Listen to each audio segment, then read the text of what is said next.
Hi, my name is Lauren Oliva, and I am very happy to be your child's honors world history teacher here at Lake Highland Preparatory School.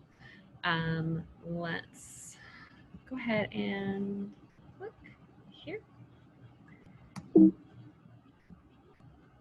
All right, so this is my 10th year teaching. I spent 6 years in Seminole County Public Schools, and I have spent the last 4 years here at Lake Highland, and I am so happy that I made the jump over here. I am honored to have been the 2017 Teacher of the Year for Lake Howell High School and a top 3 finalist for High School Teacher of the Year in Seminole County Public Schools. I also am lucky enough to have been the 2019-2020 winner of the Excellence in Teaching Award here at Lake Highland. I have taught AP Art History, AP World History, AP US History, AP Seminar, AP Research, Honors World History, and then some college prep courses as well. So I have taught almost the full breadth of history courses offered in a typical social studies department. I'm also the social studies department chair here at Lake Highland. I am married to my high school sweetheart, so here he is here. We really like to travel when it's not a pandemic, and I like to also travel with my students. I've been lucky enough to go to Greece and Italy with my students, to go to Amsterdam, Bruges, and Paris with my students, and to go to Oxford and London with my students. And it's one of my favorite things to do, to really share my love of the world through both teaching and through travel. But most of all, I love teaching. Teaching is my passion. I cannot imagine a world in which I am not working with students. They bring so much joy in life, and they definitely keep me young. So, what are the course goals of Honors World History?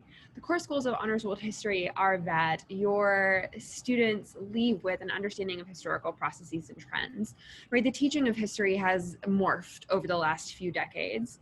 No longer is it important that students can memorize names and dates and facts. That's not actually very valuable to them. But what is valuable is an understanding of how historical processes, how historical trends, be they economic, be they social, be they political, be they cultural, how they impact the cultures, religions, and relationships that we have and that we see play out in the world around us. Right? It's difficult for me to understand how we could send out future global leaders, which our students here at Lake Highland are, into the world without a firm understanding of different regional histories and how they all come together to create what we think of as world history. Furthermore, I like to develop my students' critical thinking skills, right? History is a vehicle for how to make sure that students are critical thinkers, that they're critical readers, and that they're critical writers. Lastly, one of my kind of passions that I've taken on in my history courses is the creation of students who are good speakers. I think communication skills are so important and often overlooked in our classrooms, where oftentimes we see the teachers are the ones who are doing most of the talking. Students need to learn how to communicate both in written form and in verbal form. Most of the boardrooms around the country, around the world, require that people can put forth arguments and have critical conversations.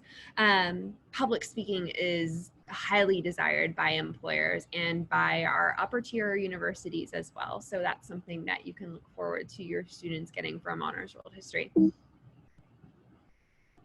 Now I'm going to go ahead and have us go to the Canvas page and look at the syllabus there.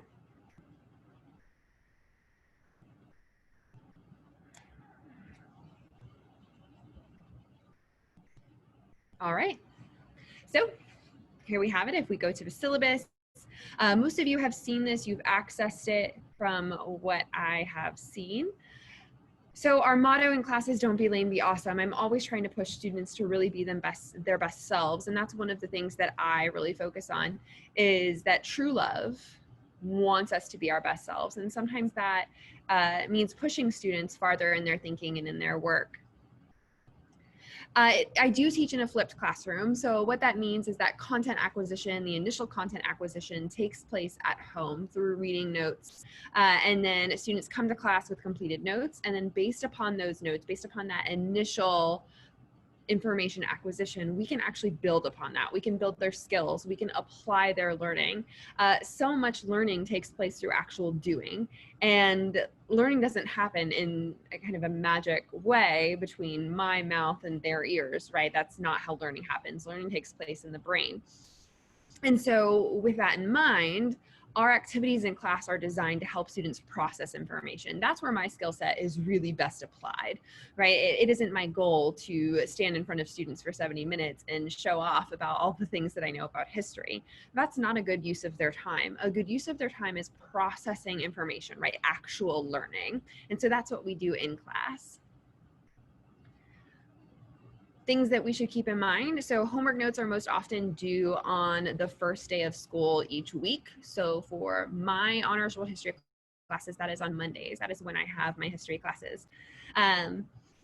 Otherwise, I typically don't have a lot of assignments due throughout the course of the week. It's just have they completed what needed to be completed in class. We also do a current events activity on the last day of the week, so that we kind of bookend the week for our assignments. For both makeup work and late assignments, I follow Lake Highlands teacher and student handbook, so that policy I follow. And one of the things that I do that's rather unique is that I believe learning is a process. So if a student does not turn in work that earns full credit, my goal is to give them the type of feedback that can help them master the content, then resubmit that to me and demonstrate that they have actually mastered the content. That's what's important, right? We come here to learn. So if they submit something and it doesn't demonstrate that they have learned, my job is to help them get to that point. And so I do that by encouraging them to resubmit versions of assignments. And that way they can really be stronger students and they can learn more. I have office hours. I can actually go back to my Canvas page so we can look here. My office hours are Mondays and Wednesdays after school, so from 2:45 to 3:30, and Tuesdays and Thursdays before school from 7:45 to 8:30. I also want to show you how the Canvas page is structured. So that way, if your student ever has any trouble trying to find anything or trying to navigate it, you have some understanding of how to go about that. So over here, if we click on this tab, modules, we could also right here click on current module. It's the fourth button in from the left.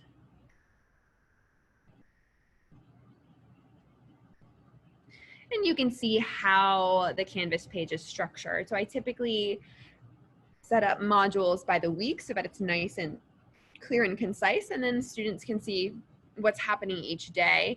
Homework is clearly delineated by, it says homework due today. And then any classwork that must be submitted for me to assess is then titled with all caps submit. So that way the students understand what is just for our purpose in class. So for example, these links, we're going to be using them in class in an activity. They are not something that I am grading. They are just for learning. Whereas this culminating activity that we're doing on day 3 is something where I'm actually going to assess their mastery and their learning, so it needs to be submitted. This kind of reiterates what my philosophies are in terms of learning being the goal. That's why we come to school. So please encourage your students to take advantage of the policy of fixing their work according to my feedback. Also, please know that I very much see myself as an educational scientist, we'll say. Everything that your student does in my classroom, or that they submit, or that I watch them do, or that I listen to them say, all of that is data that enables me to judge and assess their mastery and the skills that they're developing. So I like to use multiple means of assessment. I like to make sure that students are having multiple opportunities to express what they've learned. So that may be through writing assignments, that may be through document analysis, and that might be through discussion. Right, it does take some getting used to for students. Students in a typical history class are very used to kind of being told what to know about history, and that is not how I conduct my classroom. I believe that students need to construct their understanding. They need to be presented with information and then be able to build their own understanding and be able to evaluate history on their own. So I don't just lecture at them. About the end of September, October, they get it and they realize that they actually like it much more, that it's much more engaging and that they're actually learning and retaining a lot more than they have in the past. So please note, it is a world history course. That does mean that there is going to be discussion of a variety of religions, philosophies, and cultures. And then we try to assess them objectively. Students often look at primary source documents and important writings from these philosophies or these religions, and then they are able to construct their understanding.